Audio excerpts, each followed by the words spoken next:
घर की बेटी दाल बराबर। आन्या डांस करने में उस्ताद। एक स्टेप जो वो देख लेती तो हूबहू उसे उतार देती। अरे आन्या बेटा, मेरी बेटी को भी डांस सिखा देना, उसका एनुअल प्रोग्राम है। हाँ आंटी, क्यों नहीं, अब कल शाम उसको भेज देना, मैं सिखा दूंगी। हाँ हाँ, नचनिया ही बन, आस पड़ोस के लोग तुझे इस्तेमाल कर रहे हैं। माँ, इस्तेमाल मेरा नहीं कला का हो रहा है। नाचना एक कला है, कला। आन्या हर बात में अच्छी थी, फिर चाहे वो अच्छा व्यवहार हो या फिर लोगों की मदद करना, वो हमेशा खुद के शौक को पूरा करने के लिए व्यस्त रहती। लेकिन घर वालों को तो उसका ये काम सिर्फ समय की बर्बादी लगता है।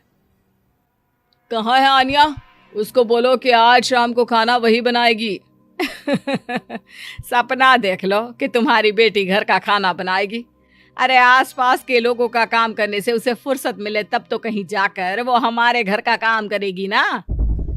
देखो ना, इकलौती बेटी, ऊपर से गैर जिम्मेदार, अब करे तो क्या करे। तभी पड़ोस की पिंकी आ जाती है। अंकल आंटी, आन्या दीदी कहाँ है? वो क्या है ना, मेरा क्लास वर्क है, वो मुझे समझ में नहीं आ रहा, तो मम्मी ने कहा कि आन्या दीदी से पूछ लो। हाँ हाँ, क्यों नहीं, खुद का तो कोई काम है ही नहीं उसे। जाओ जाओ, सीढ़ी से ऊपर चली जाओ, वही कमरे में है आन्या। एक रोज शहर में डांस कंपटीशन वाले लोग आते हैं, जहां आन्या का डांस सबको पसंद आता है। क्या बात है, छोटे से शहर में इतना टैलेंट? बेटा, कौन सिखाता है आपको? कोई नहीं सर, वो क्या है ना, मैं टीवी देखकर सीख जाती हूँ। अरे वाह, और आपके मम्मी पापा कहाँ हैं? वो नहीं आए? नहीं, वो लोग नहीं आए हैं। आन्या कंपटीशन जीत जाती है और घर में टीवी वाले आन्या का इंटरव्यू लेने आते हैं। अरे क्या है, कहाँ घुसे जा रहे हो, क्या हो गया? आप आन्या की माँ है ना? वो क्या है ना, आपकी बेटी ने डांस का कंपटीशन जीता है, हमारे शहर के लिए ये गर्व की बात है, तो हम लोग उनका इंटरव्यू लेने आए हैं।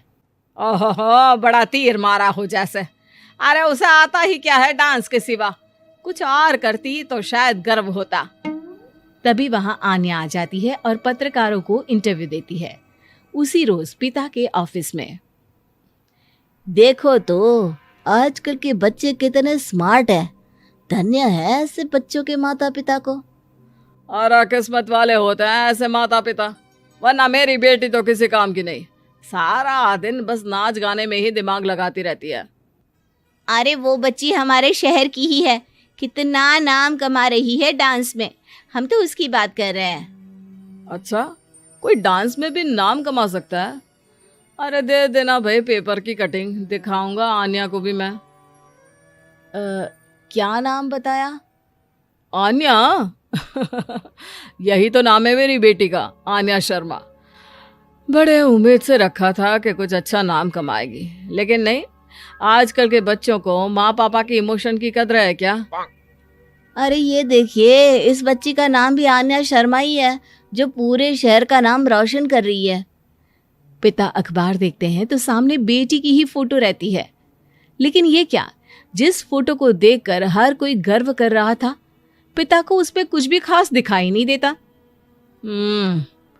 हमारी ही औलाद है ये, पता नहीं कब कहाँ जाकर नाम लिखवाती है, मुझे तो पता भी नहीं है। अरे शर्मा जी, जरा मिलवा दीजिए ना अपनी बच्ची से, मैं अपनी बेटी को भी ऐसा ही बनाना चाहती हूँ। मेरी बेटी को कुछ टिप्स दे देगी करियर को लेकर। अच्छा, ये दिन आ गया आपकी बेटी के, ले आइए कभी भी, लेकिन बाद में अफसोस ना करिएगा। सभी को आन्या के पिता की बात पर हैरानी होती है कि इतनी टैलेंटेड लड़की के माता पिता आखिर उससे चाहते क्या है।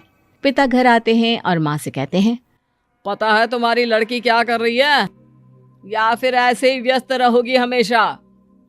अरे पता है मुझे, पर आपको कैसे पता चला? अरे कुछ पत्रकार आए थे, पता नहीं कहाँ कौन सा कंपटीशन जीत कर आई है। नजर रखा करो उस पर। तभी वहां पड़ोसन आ जाती है, जो पति पत्नी दोनों ही डॉक्टर होते हैं। नमस्ते भाभी, बधाई हो आपको आन्या की कामयाबी की। भाई भगवान बेटी दे तो ऐसी। कहाँ है वो? सच में आपको ऐसा लगता है कि भगवान ऐसी बेटी दे? तो ले जाइए ना अपने साथ, रखिए 2-4 दिन, खुद ही पता चल जाएगा। और नहीं तो क्या, सारा दिन करती क्या है, कहाँ रहती है, हमें तो कुछ पता नहीं होता, ना बताती है ना पूछती है। खैर देखिए, वो वक्त अब गया जब माता पिता बनकर बच्चों की परवरिश की जाती थी। अब तो बच्चों को साथ बिठाकर बात करना जरूरी है। वो क्या कहते हैं, बच्चे के दोस्त बने। तो क्या आप दोनों अपनी बेटी के दोस्त हैं? हाँ, बस अब यही बाकी रह गया था। खैर बताइए, क्या काम है आपको? वो क्या है ना, मैं और मेरे पति दोनों को ही इमरजेंसी कॉल आ गई है अस्पताल से। मेरी बेटी आन्या की अच्छी दोस्त है, तो मैं क्या उसे आन्या के पास छोड़ दूं अगर वो फ्री है तो? माँ कुछ बोलती उतने में ही आन्या आ जाती है। वाह आंटी, क्यों नहीं, मैं फ्री ही हूँ, आप निश्चिंत रहिए, मैं उसका पूरा ख्याल रखूंगी। थैंक्स बेटा। वो अपनी बेटी उनके घर छोड़ जाती है, जो आन्या की उम्र की ही होती है। ये क्या मजाक है आन्या? हम लोगों को सोना भी होता है और हर घर का अपना कायदा होता है। मुझे बिल्कुल पसंद नहीं है कि तुम किसी को भी घर में घुसा लो। धीरे बोलिए पापा, कैसी बात कर रहे हैं? अंकल आंटी डॉक्टर है, पता है ना डॉक्टर का फर्ज क्या होता है।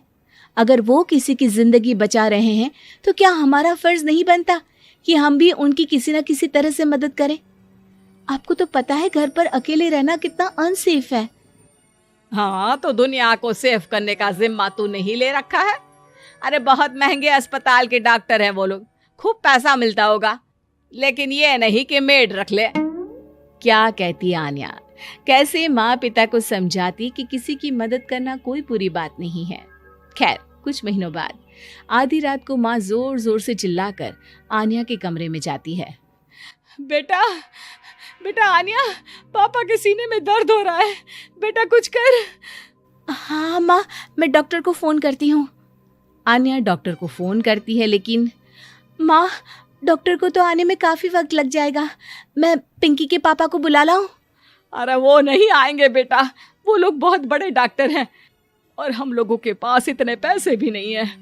माँ, मैंने डांस कंपटीशन में जो पैसे जीते थे वो है मेरे पास, आप चिंता ना करें, बस पापा का इलाज करवा ले। आन्या के कहने पर वो बड़े डॉक्टर ना सिर्फ आन्या के पापा का इलाज करते हैं, बल्कि उन्हें ठीक करके घर भी ले आते हैं।